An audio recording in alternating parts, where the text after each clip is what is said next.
قائد میں ایک اور قونصل خانے کا اضافہ ہو گیا۔ یورپی ملک مالڈووا نے شہر میں اپنے اعزازی قونصلیٹ قائم کر دیا۔ مالڈووا کے اعزازی قونصلیٹ کی افتتاحی تقریب منعقد ہوئی، جس میں سفارتی، کاروباری، فنون لطیفہ سے وابستہ شخصیات نے شرکت کی۔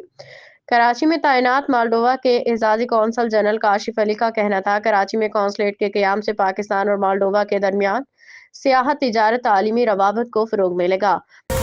پاکستان نے اشتعال انگیز پرتشدد تقاریر کے لیے برطانوی سرزمین کے غلط استعمال پر گہری تشویش کا اظہار کیا ہے۔ ذرائع کے مطابق برطانیہ میں Pakistan Tehreek Insaf P T I سے منسلک سوشل میڈیا سرگرمیوں پہ شدید تشویش سامنے آئی ہے، جہاں ایک ویڈیو میں مبینہ طور پر مظاہرین نے کھلے عام فیلڈ مارشل کو قتل کی دھمکی دی۔ ذرائع کا کہنا ہے کہ پاکستان نے اشتعال انگیز اور پرتشدد تقاریر کے لیے برطانوی سرزمین کے غلط استعمال پر گہری تشویش کا اظہار کیا ہے، ملوث افراد کی شناخت اور قانونی کارروائی کا مطالبہ کیا۔